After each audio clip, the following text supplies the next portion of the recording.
Hey guys, how are y'all? How are you guys? Hey everybody, how are you guys? Guys, so I want to have a talk with you guys, right? I want to have a talk with you guys. And this is not a braggadocious talk, all right? This is not a talk of me trying to prove that I have money or nothing like that. This is not about money. This is about advice and about something that I see a lot of people saying. And it's just like, I want to talk about my experience with certain things, right? I want to talk about my experience with certain things, right? So first thing first, guys, right? Y'all know I got new money. You know what I'm saying? I was not born with money. I feel like I started making big money, like 3 years ago. And you know, when you make money, your parents always tell you, invest in property. No matter what you do, invest in property, right? This is what your parents always tell you. So my first property that I bought was my mom's home. It was almost $2 million, and I didn't put it on my name. Nobody could find it. It's great. A lot of responsibilities. You have to hire lawyers when you make a big purchase like that. You have to have a certain amount of credit and everything, whatever. But after that, me and Offset decided to buy investment properties. You know what I'm saying? And we are so young. We're so young and new at things that we buy a property, right? And we bought it under our name.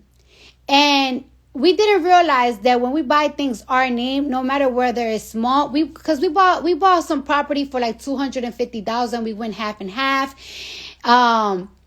It was houses on there, but it's like a lot of acres. It's practically like a whole entire block. And so we bought this property, right? Because we think that the area is not a great area, but we thinking that the area is developing and we could develop the land, build houses, rebuild the cribs and everything. And wow. So anyways, so we bought it under our name. And as soon as we bought it, some blogs picked it up and they say, oh, Cardi and Offset bought this and that property and everything. They bought some acres and blah, blah, this, blah, blah, that. And that was our mistake. Our mistake was to put it under our name. And because then people find out about it. And the tenants that were living there kept saying like, oh, people keep driving around here. People keep trying to take pictures and try to interview us and all this shit. And it's like, wow. So that was our first lesson that we learned. But after that, we have like about 8 investment properties, like just properties with homes and everything. And wow, when I tell you, I hate when people be saying like, oh, buy properties, buy this, buy that. Having property is very hard. You know what I'm saying? So if you're not on it, if you're not a person that knows how to flip houses, it's very tough. You know, I hate when people just be like, oh, just buy property and everything. It lets me know that some people just don't have properties, that the people that are saying it don't have it, because it's so hard. Like, first of all, let me tell you something. When we first bought our property shit, the house, I don't know, the tenants there were like hoarders. So it was very, very difficult to get them out the home. Not only was it very difficult to get them out the home, but we had to pay thousands of dollars to get a company to clean up the house that was practically just hoarded. Just extremely hoarded. Have you ever watched the show Hoarded? It was just disgusting. And then it had a lot of damages that we just got so discouraged. Then one house that we bought a couple of months later, we bought it like in December, right? We bought it like around December. And it's like, you know, when you're buying a home and you're getting inspected, especially a small home, you're not spending a lot of money in inspection and everything.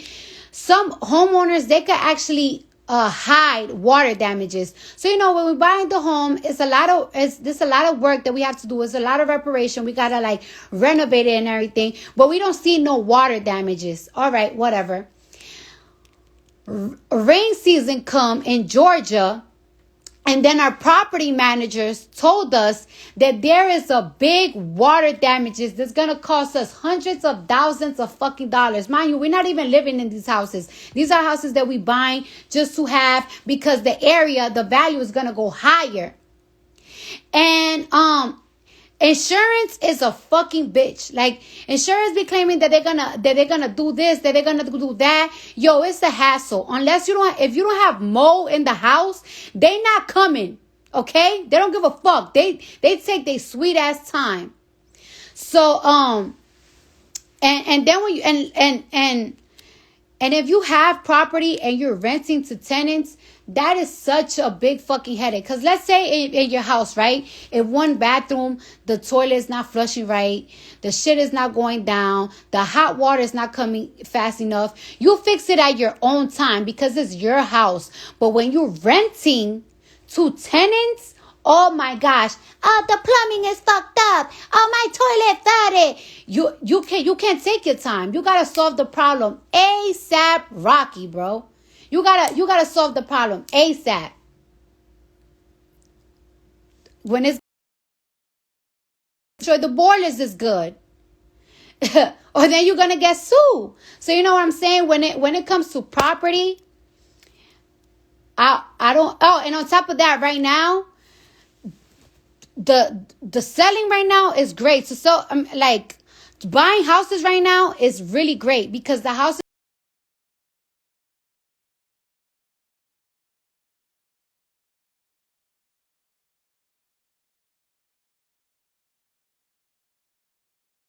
as if you buying is great because shit is cheaper, but selling it's not too good for you right now. So if you're planning on that flipping and everything, it's a little bit difficult right now due to the pandemic. So I don't know.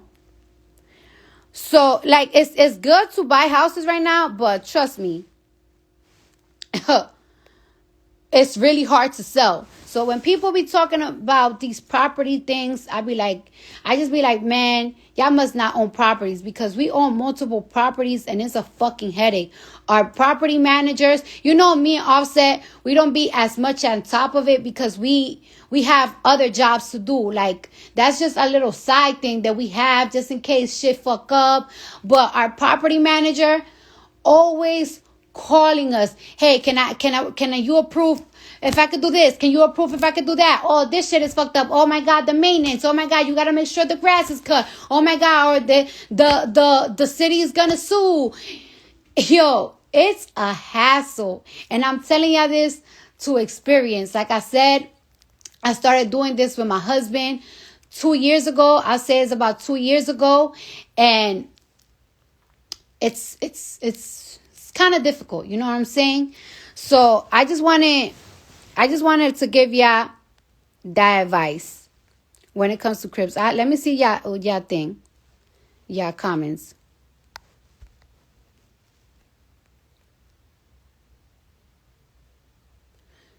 No, I did not say what? I did not buy ASAP Rocky house. I said when tenants complain about something, you gotta fix it ASAP Rocky. In New York, we say that because it means like ASAP. You know what I'm saying? Like just ASAP. I don't know why we do that. It's just a New York thing. I don't know. Okay. All right. So yeah. No, I just wanted to say that because, bro, just when we went to Atlanta, right? Just when we went to Atlanta last week, me and Seth, I haven't been in Atlanta for like 8 months. I think the last time I was in Atlanta was around Christmas time. And when I went back over there and just on my own home, I got so overwhelmed. My mansion, oh my gosh, just taking care of that property, the maintenance, it's so much that is so overwhelming. And then, meeting up with our property managers oh my gosh, all these things that they're suggesting to do to the properties that we have. It's just like, oh my gosh, whatever. Whatever, do whatever you want. It just overwhelmed me. So it's like, if you're not there, like, somebody who knows how to flip houses really good is DJ Envy. If you're not on your game, if you don't know how to do it, if you don't know how much money to invest on a property that you buy, and you gotta like fix it up and everything, it's gonna be something real difficult. It's something that is very difficult, and I'm telling y'all this because, like I said, we does this shit. Now, when it comes, like, I don't even want to even talk about it because I don't want to drive another frenzy shit. But like I said, sometimes too, let's say if you did renovate a house and you want to sell it, right? You might sit on your property for years. You know what I'm saying? If you feel like your property is worth a certain amount and people are giving you offers and you're not content with your offers, you might sit on your property for years, maybe months, maybe years. But I want to say this, right? So yesterday, let me tell you about the beauty of these Birkins that you guys hate so much and why I think it's a great investment. Like, why I think it's a great investment. So yesterday, Allstat bought me a Birkin, and it's a Birkin that came out this year, right? And it's super limited.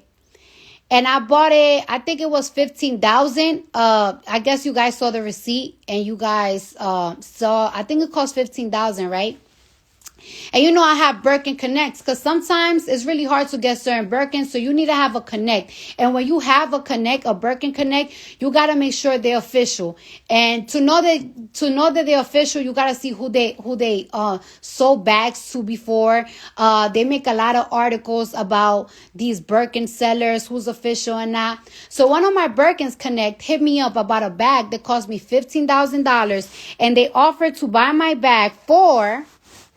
Where is that? Let me see if I have the one that is not, that I cover the name. Look, I just want to show y'all the niggas ain't lying. All right. Yes, I've been saying it since day one. You deserve it all. It's the time to shine. Now you can make money selling me bags. I have a buyer for that rainbow, $40K if you want to sell it. Now, this is why I hate when people, hold on. I don't want to keep this shit up. Let me try to see if I find a picture that I like and I'll post it. Now, this is why I hate when people don't be knowing about things that they be talking about, because these bags are an investment. They make certain colors a year, and there's a lot of rich women and there's a lot of rich men that, like, let's say they make 3 blue bags in 1 year, right? And 3 people already copped those bags. Now those people are going crazy to buy those bags, and they're willing to give whatever the fuck you want to sell your Birkin for.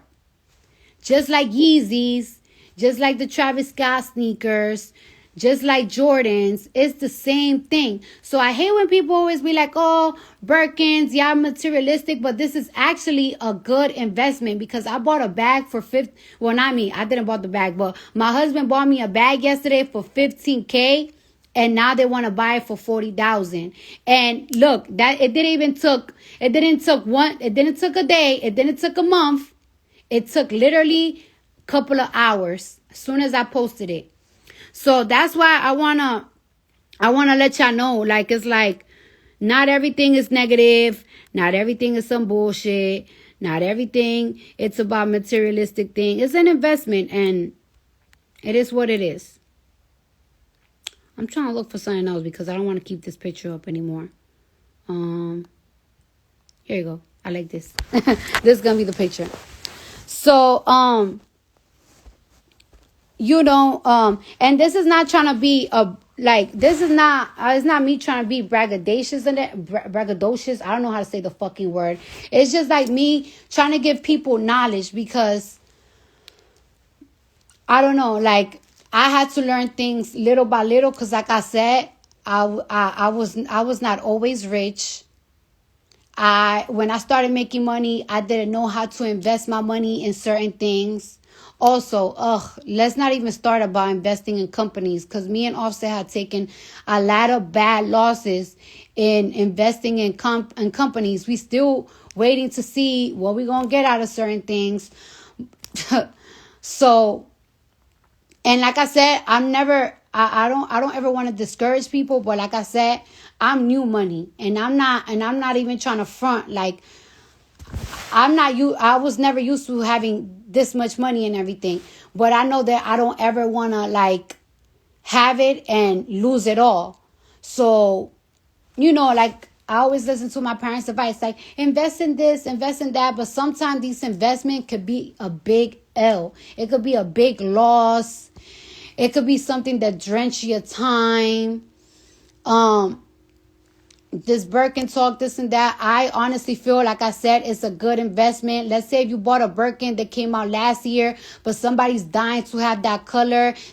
Most Birkins be selling for $150,000, bro.